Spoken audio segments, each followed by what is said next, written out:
కుంభం వారికి గనక చూసుకున్నట్లయితే ప్రధానంగా మీకు ప్రస్తుతం రాహువు కుంభరాశిలోనే ఉన్నాడు.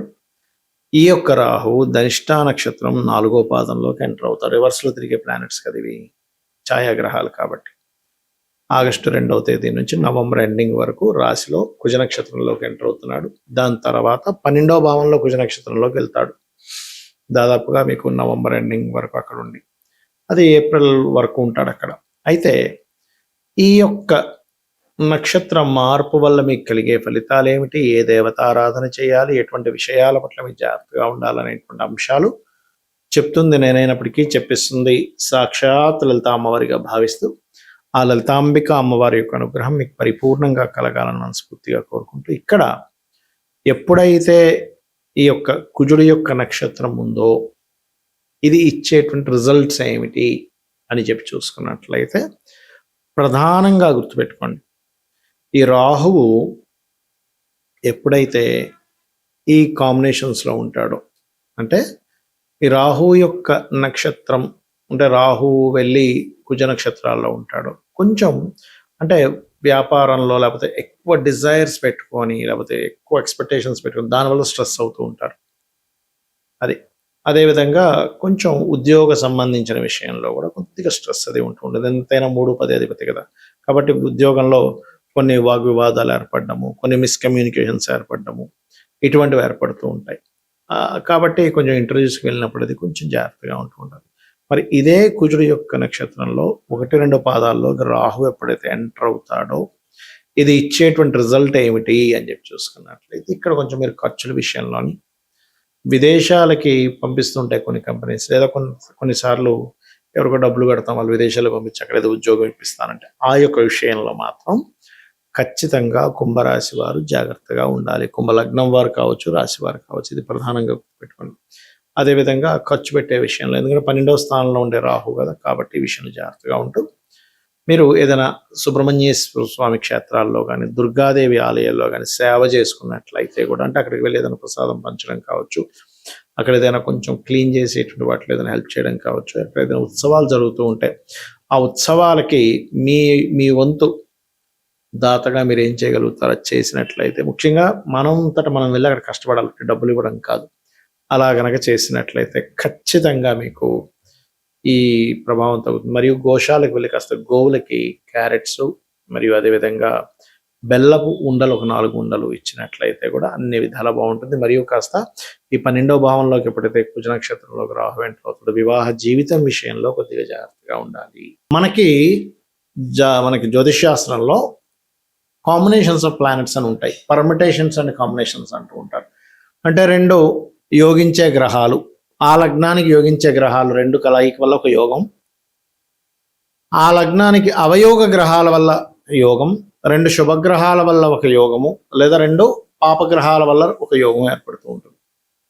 అయితే ఇక్కడ మనం అర్థం చేసుకోవాల్సింది ఏంటంటే 2 పాపగ్రహాలు కలిశాయి, అది కనుక 3వ స్థానంలోనో 6వ స్థానంలోనో లాభస్థానంలోనో దశమ స్థానంలో కలిస్తే చాలా మంచి, అంటే వాళ్ళు చాలా బాగా పోరాడగలుగుతారు. అలా కాకుండా శుభస్థానాల్లో కలిసాయి అంటే 2వ స్థానంలో కలిసింది అనుకోండి, ధనం వల్ల కుటుంబం వల్ల ఇబ్బంది. 4వ భావంలో కలిస్తే ఏదైనా ప్రాపర్టీస్ తీసుకునే విషయం పట్ల కాస్త జాగ్రత్తగా చూసుకోవాలి. అష్టమంలో అయితే యాక్సిడెంట్స్ ఇస్తూ ఉంటుంది, భాగ్యంలో అయితే తండ్రితోని గురువులతోని హయ్యర్ ఎడ్యుకేషన్ విషయంలో ఇబ్బంది ఇస్తూ ఉంటుంది.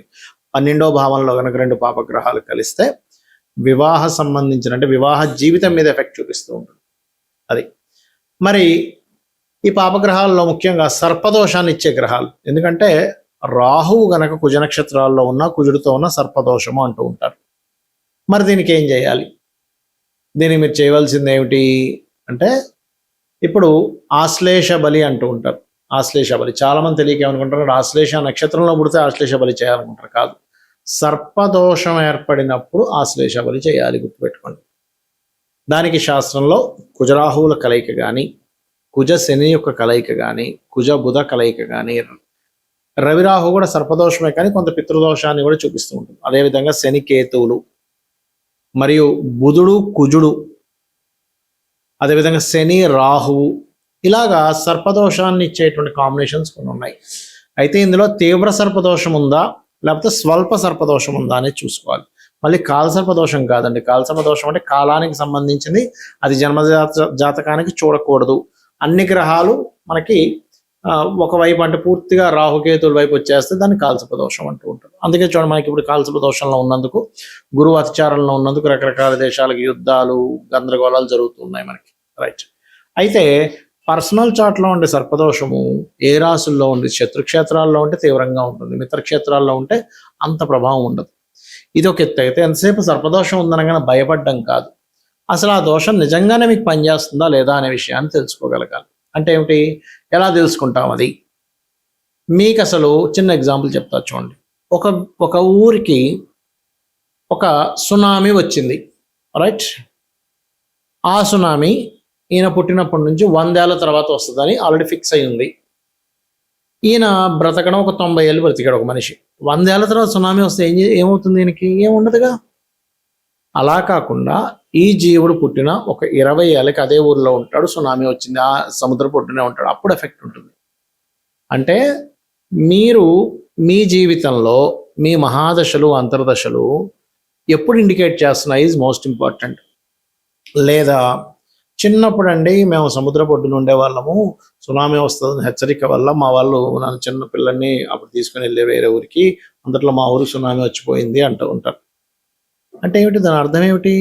చిన్నప్పుడు ఎప్పుడో అయిపోయింది ఆ దశ, మీరు పెద్ద అయ్యారు, చిన్నప్పుడు అయిపోయిన దశ గురించి టెన్షన్ పడాల్సిన పని లేదు. అది సర్పదోషం కానివ్వండి, లేకపోతే పితృదోషాలు కానివ్వండి, ఏమైనా. అయితే పితృదోషాలకు మాత్రం కొంచెం యాన్స్టర్స్ నుంచి వస్తూ ఉంటుంది, అది చూసుకోవాలి.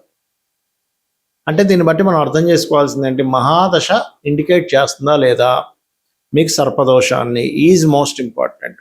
ఇండికేట్ చేస్తుంది, ఏమి టెన్షన్ పడద్దు. చిన్న చిన్న రెమెడీస్లో కూడా చేసుకోవచ్చు. డబ్బులు ఉందండి, బాగా ఉన్నాయి, నేను ఆశ్లేష బలి చేయించుకుంటాను, సర్ప ప్రతిష్ఠ చేయించుకుంటాను, అది మీ ఇష్టం. మీకు ధనం ఉంటే చేయించుకోండి, నేనేమీ కాదనట్లేదు, దానివల్ల మంచిదే. కానీ ధనం లేని వాళ్ళు కూడా నేను సర్పశాంతి చేయించుకుంటే కానీ నా జీవితం బాగుపడదు, లేకపోతే పెద్ద పెద్ద ఆశ్లేష బళ్ళు వేలు లక్షలు ఖర్చు పెడితే కానీ నాకు బాగుపడదు అనుకుంటే తప్పది. సింపుల్గా ఏం లేదు, మీ ఇంటి దగ్గరలో రావి చెట్టు ఉంటుంది కదా, రావి చెట్టు చుట్టూ ప్రదక్షిణాలు చేయండి. అక్కడ సర్ప ప్రతిష్ఠ చేసినవి ఉంటాయి. చక్కగా ఒక చెంబులో నీళ్లు తీసుకొని దాంట్లో పసుపు, కుంకుమ, గంధం కలిపిన వాటర్ తీసుకొని రావి చెట్టు చుట్టూ ప్రదక్షిణాలు కనుక మీరు చేసి, ఒక 3 కావచ్చు, 7 కావచ్చు, 11 కావచ్చు, 41 పర్లేదు, 21 పర్లేదు, మీ ఓపిక. ఎందుకంటే కాళ్ళ నొప్పులు ఉన్నాయి, 41 చెప్పాను అనుకోండి, అయ్యో గురుగారు 41 ప్రదక్షిణాలు చెప్పారు, నేను తిరగలేనండి అంటే కాదు, 3 తిరగండి సరిపోతుంది.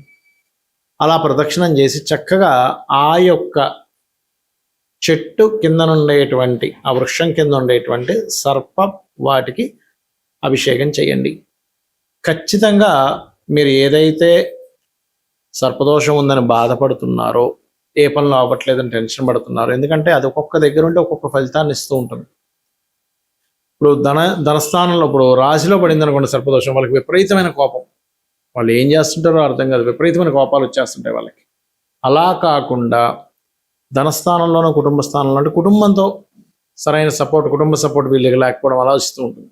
3వ స్థానంలో సర్పదోషం ఏర్పడింది, అన్నదమ్ములు అక్క చెల్లెలతోనే గొడవలు వస్తూ ఉంటాయి. 4లో ఉంది ప్రాపర్టీస్ కొనడం వల్ల, వాహనాలు కొనడం వల్ల, లేదా 4, 8 కనెక్టివిటీలో వచ్చింది సర్పదోషం, అప్పుడు వాహన యాక్సిడెంట్స్ ఎక్కువ అవుతుంటాయి. సంతాన స్థానంలో ఒక సర్పదోషం వస్తే సంతానం ఆలస్యం అవ్వడం, కలగకపోవడం, కలిగినా సరే మిస్క్యారేజ్ అవ్వడం జరుగుతుంటుంది.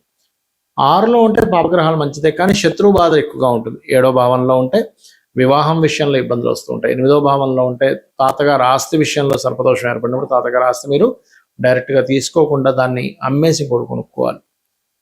అదేవిధంగా 8వ స్థానం కూడా is equal to accident prawns ఇచ్చేది. అదేవిధంగా అంటే లైఫ్లో సడన్ ఇన్సిడెంట్స్ ఎక్కువ జరుగుతాయి. భాగ్యస్థానం అయితే గురువులతోని, తండ్రితోని సరైనటువంటి సఖ్యత ఉండదు. అదేవిధంగా మీకు 10వ స్థానం అయితే కెరీర్ మీద ఎఫెక్ట్ చూపిస్తూ ఉంటుంది సర్పదోషం. 11వ స్థానం అయినట్లయితే అనేకమైన లాభాలు వస్తాయి ధైర్యంగా, సాహసంగా చేయడం వల్ల. కానీ ఇక్కడ ఏమవుతుందంటే సర్పదోషం ఎప్పుడైతే ఏకాదశంలో ఉందో రావాల్సిన లాభాల విషయంలో కూడా ఎక్కువ కృషి చేయాల్సి వస్తూ ఉంటుంది. 12వ స్థానంలో సర్పదోషం ఏర్పడితే కనుక వివాహ జీవితం మీద దాని ఎఫెక్ట్ పడుతుంది, గుర్తుపెట్టుకోండి. ఇలా ఒక్కొక్క భావానికి అది ఏం యాక్ట్ చేస్తుంది అది తెలుసుకోవాలి. అంతేగాని సర్పదోషం ఉందని జీవితంలో అన్నీ పోతాయని కాదు, కేవలం మీకు అది మీ లగ్నం నుంచి గుర్తుపెట్టుకోండి, చంద్రుడి నుంచి కాదు. మీ పర్సనల్ చార్ట్లో మీ లగ్నం నుంచి ఏ భావాన్ని అయితే అది పాడు చేసిందో ఆ భావానికి సంబంధించిన విషయంలోనే ఇబ్బంది ఉంటుంది, అన్ని విషయాలకి కాదు. మరి దీనికి ఏమిటి అంటే నేను ఇందాక చెప్పినటువంటి పరిహార మార్గం చేసుకోవడం, గరుడ పురాణం వినడం కానీ చదవడం కానీ చేయడం, సర్పసూక్త పారాయణం వినడం, సర్పసూక్త పారాయణం చేసుకోవడం, రావి చెట్టు చుట్టూ ప్రదక్షిణాలు చేసుకోవడం, గోవులకి బెల్లపు ఉండలు 4 బెల్లపు ఉండలు, క్యారెట్స్ తినిపించడం, బీట్రూట్స్ తినపడం చేసినట్లయితే కూడా మీకు ఆ సర్పదోష ప్రభావం అనేటువంటిది పూర్తిగా తగ్గుతుంది. శ్రీమాత్రే నమః.